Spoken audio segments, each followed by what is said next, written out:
मांझी जी, उपेंद्र कुशवाहा, पशुपतिनाथ पारस, ये सब जितने लोग हैं, ये इन सब लोगों का अस्तित्व, राजनीतिक अस्तित्व पार्टी का समाप्त हो जाएगा इन लोकसभा चुनाव में।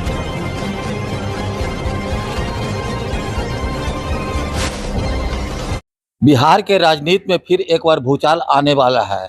ये बातें हम नहीं कर रहे बल्कि राजद के राष्ट्रीय उपाध्यक्ष उदय नारायण चौधरी कह रहे हैं। उन्होंने आज साफ लहजों में कहा है कि जीतन राम मांझी, उपेंद्र कुशवाहा और पशुपतिनाथ पारस, ये तीनों की पार्टी भाजपा में विलय होगी। उन्होंने बताया कि भाजपा तीनों को बारी बारी से बुलाया और तीनों को भाजपा के सैंपल पर चुनाव लड़ने की बात कही है, जिसको लेकर अब राजनीतिक गलियारों में तरह तरह की चर्चाएं हो रही है।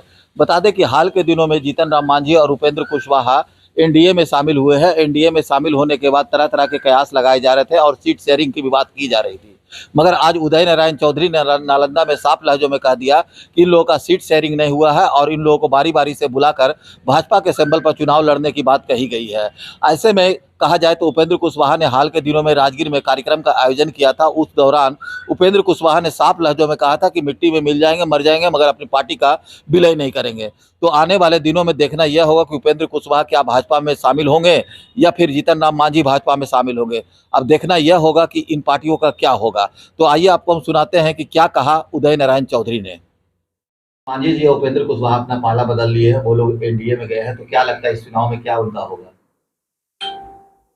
मांझी जी, उपेंद्र कुशवाहा, पशुपतिनाथ पारस, ये सब जितने लोग हैं, ये इन सब लोगों का अस्तित्व, राजनीतिक अस्तित्व पार्टी का समाप्त हो जाएगा इन लोकसभा चुनाव में। इन तीनों लोगों को बीजेपी ने, जो राजनीतिक तापमान है, जिस तरीके से बातचीत पता चल रहा है अखबार पढ़ने से, समाचार पर, इन तीनों लोगों से कहा गया है बुला बुला के एक एक करके कि आप बीजेपी के सिंबल पर चुनाव लड़िए और सीट उठ की बात मत कीजिए। तो अंदर से लोग घबराए हुए हैं।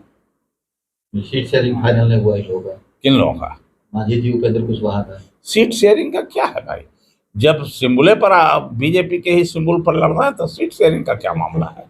पार्टी विलय हो जाएगी। दूसरा कोई उपाय है इन लोगों के पास? विलय करना होगा जो उपाय है।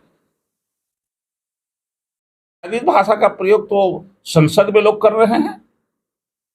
एमपी ने किया, विधुड़ी ने एक एमपी को कहा, जो बीएसपी के एमपी थे, उनको क्या क्या आप शब्द कहा, लेकिन आज तक कोई कार्रवाई नहीं हुई।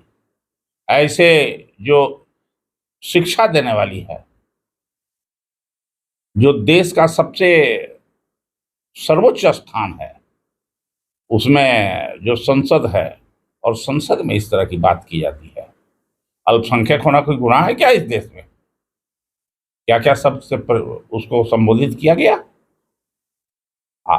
जो बीएसपी का सांसद है उसको क्यों किया गया? केवल अल्पसंख्यक होने के कारण किया गया। क्या मांग करते हैं सर ऐसे जो हमारे भाषा का प्रयोग करते हैं? तत्काल लोकसभा के स्पीकर को, जिस सांसद ने इस तरह का प्रयोग किया, उसको हाउस से उसकी मेमोरी खत्म कर देना चाहिए निकाल करके।